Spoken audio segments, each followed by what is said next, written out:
everyone, my name is Mia White and I'm the Digital Marketing Manager of the NJCAAE. Today I'm joined by Audrey Tsomedis from WSU Tech. How are you today? I'm wonderful. I had a great morning so far and going great into the afternoon. Awesome, yeah. Did you have a good Halloween yesterday? I didn't really do much for it, but it was pretty fun. We had some events in the dorm. So, good time. Yeah, that's cool. Sometimes I wish I was still a kid and, being able to go out and dress up trick or treat. It's like, Oh, I kind yeah. of miss that. Oh, me too. Yeah. So can you tell me a little bit about yourself? Sure. So, my name's Audrey, as you mentioned. Um, I am 20 years old. I took a gap year out of high school to work, and then I went into college. So, I worked full time at Olive Garden and then Party City and then Michael's. I use they, them. It's my first year in college right now, and I am planning on majoring in graphic design, but I'm taking my general education right now and might switch majors to psychology. Oh, awesome. I love Olive Garden. That's so funny. That's cool. So, well, how are you going to decide between graphic design and psychology?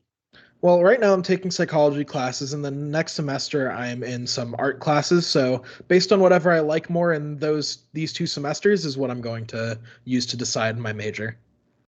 Okay, yeah, that makes sense. And then what do you plan to do after you finish school? Obviously, it'll depend probably on, what you decide your major is going to be, but um, either way, do you plan to continue gaming after school, or do you think you'll be finished when you're finished with school? Oh, I'm definitely gonna keep gaming after school. It's all my free time is gaming or music. But if I'm in graphic design, my ideal is to just get a job in the field right after college. But if it's psychology, maybe take a little time off, just work a simple job while I'm looking for a more suitable job for the major. Because ideally, I want to be a psychologist Mm-hmm. or a psychiatrist, one of those two. Yeah, that would be really cool. What games are you currently playing?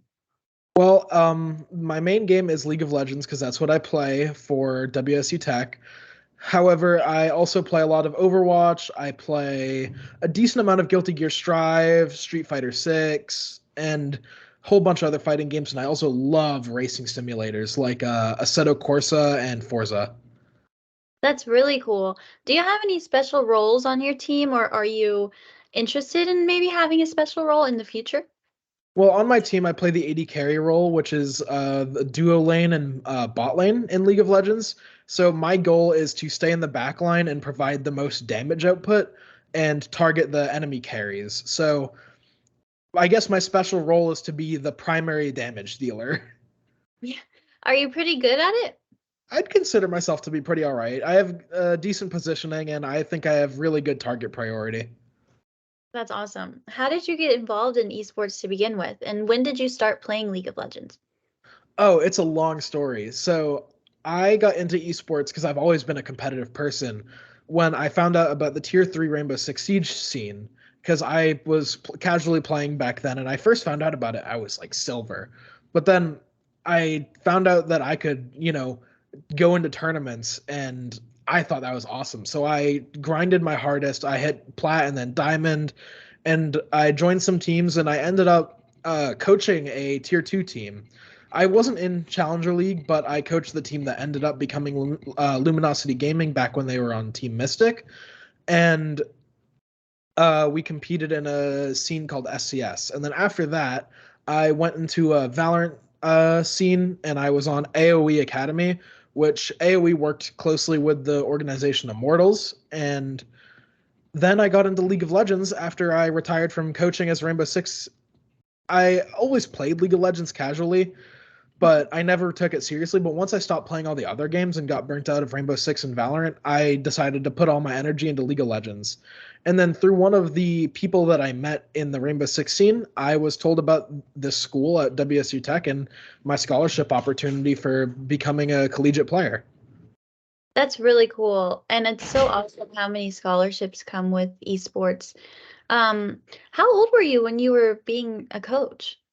I think I was around 16 to 17 when I was coaching. I'd say I hit my peak when I was 17 or 18, but I started around 16. That's impressive. So, did you like volunteer to do it, or did they kind of seek you out?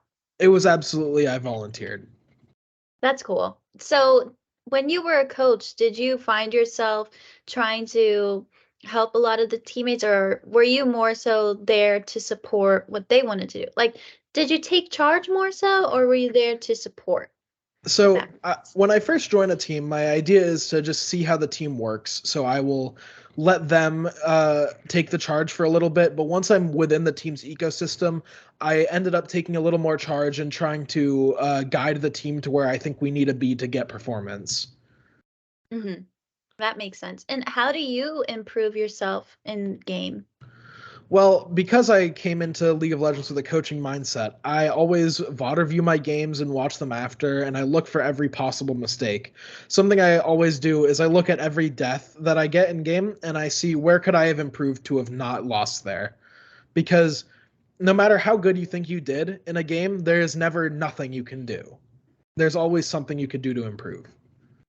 Yeah, for sure. It's never perfect. So how has it been for you being a part of a collegiate team versus, the teams that you were on and coached before? Is it very different, and how do you like it in comparison? It's very different. The since tier 3 there was no scholarship, there was no commitment really. People would come and go, you'd change rosters almost every week and you wouldn't really get accustomed to a full team. Whereas collegiate, I've been with these guys longer than I've been with most other teams already.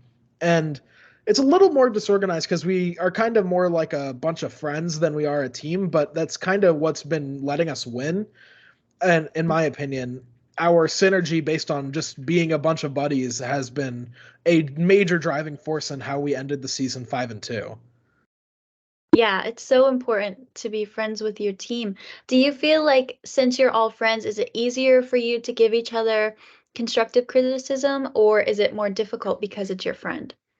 I'd consider it easier because we're not worried about anyone getting offended over criticism in the game because you know we'll talk about every mistake someone made and then an hour later we'll go get drinks at like a bar or something. Hmm. That makes sense. So, do you have a gamer tag? And if so, what is your gamer tag? Well, if you've watched any of my games, you'll see that my in-game name is just Odds. So I guess my gamer tag is just a shorthand version of my name. Not very creative, but it is what it That's is. yeah, it works. I mean, at least you have something. That's Mhm. pretty cool.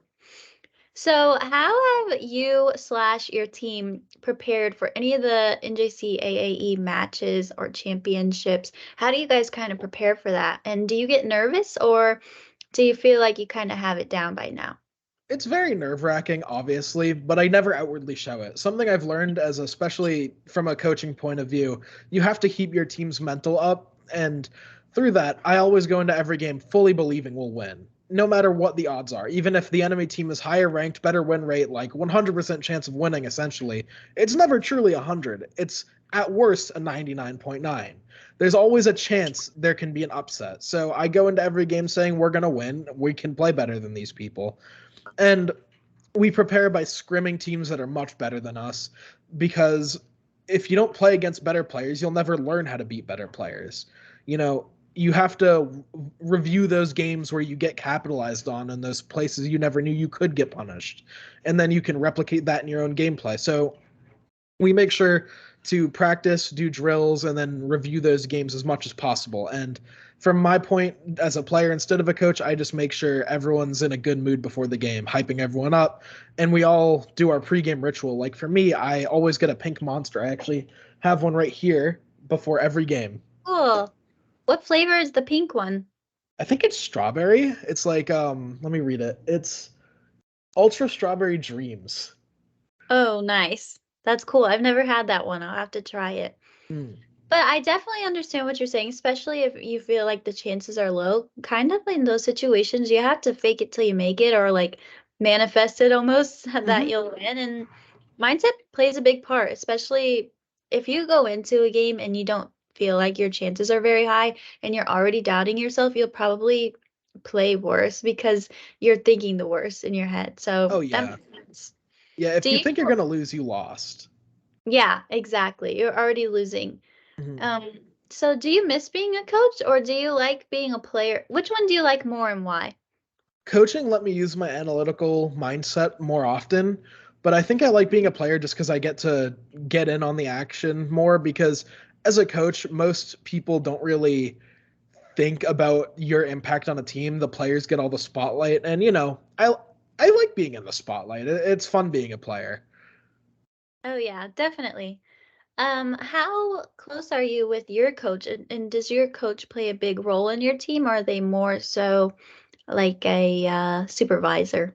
Well, our coach actually is a player for the team as well. He's taken on a double role, and I've taken on a Oh. double role as well. So our mid laner is our coach, and me, the ADC, is also the analyst. So I'm the one that scouts out enemy teams and looks at all their stats and does the drafting, picks and bans. And our coach is the one that tells us strategies, VODs reviews with us, does one-on-ones, and he also plays with us. Sorry, I said he was the mid laner. We recently swapped roles. He's now the top laner for our team. That's awesome. It's really cool that it seems like everyone on your team is really involved and especially, analytics and all the stats and stuff, all of that builds up to, increasing your chances of winning or just even improving for yourself. So that's really cool. Kind of switching gears a little bit. Do you feel like there are any stereotypes that come with esports or gamers? And if so, what do you have to say about those? I think the biggest stereotype is people think we just play the game. We don't practice or like review our games because there's plenty of credibility to say there's no physical activity in esports, which I would agree with. But it is definitely mentally taxing because you play the game like a full-time job, like putting in hours and really putting effort into improving instead of just mindlessly playing. You know, a lot of people think it's just, oh, these people play games and get paid. But I think there's a lot more effort that people.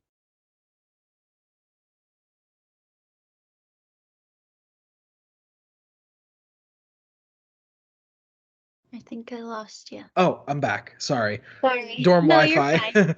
um, so yeah, as I was saying, I just think there's a lot that goes on behind the scenes that people don't realize with how much people have to study about the game and really put effort into practicing. It is mentally taxing, and your gameplay is absolutely influenced by how you're feeling mentally. If you're not feeling well, you're gonna play worse, and people don't really think about that. And it's a cutthroat environment.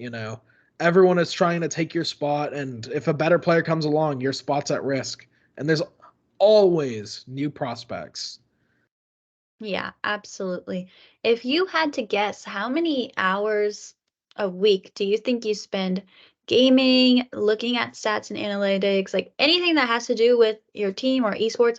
How much time do you think you put into that? Well, required by the school, we're already putting in 10 hours a week. And then on my own time that I've volunteered to do, I've probably put in another 30 hours a week into studying the enemy team and practicing and improving myself. So I would say about 40 hours a week. Yeah, that's like a full-time job. That's no joke. So how do you balance, all of that and school and also, your personal life or whatever else you may have going on? Well, I don't really have like time to just be by myself. I'm either studying, doing practice, or out with people. I don't really. I gave up on my alone time as a conscious choice. I don't have to, but I choose to because I'd rather be around people. I'm super extroverted, and I'd rather be putting in the effort to see improvement because I care a lot about the team. I want to see us do well. We're, I think, third place right now after regular season, which is impressive for a ragtag group that just got put together in such short notice. Yeah, it is impressive. Do you ever find it difficult to balance esports and school? Oh, absolutely. I definitely have fallen behind on homework a little bit, but then I caught back up because at the end of the day, it's a school program and homework is and your performance in classes is the most important. So I talked to our esports manager and, you know, talk to my teachers, mainly my teachers, because they're the ones giving out the homework. And we talk about accommodations and trying to work things out. Absolutely. Yeah, that's awesome. School is so important. Really, without school, obviously, we wouldn't even have collegiate esports. So that's good that you caught back up and, figured it out. I know it can definitely be an adjustment. Mhm. Um, so my final question for you is, where do you see yourself in 5 years from now? Ideally, 5 years from now, I will be working a full time job in a career that is something I'm passionate about and not just a regular office job. And still playing League of Legends. Hopefully, much better, much higher rank. Probably not competitively by then, because I'll have a full time job to worry about. I won't have the time to put into League of Legends, but I definitely would like to play it in my leisure time still. hmm Do you think you would ever be a coach again? I could see myself being a coach again. Absolutely. If all goes well and I get a job that doesn't give me too many hours and I'm on salary, I would coach in my free time. 100%. That's awesome. Cool. Well, those are all the questions I had. Is there anything else that you would like to add before we kind of wrap it up?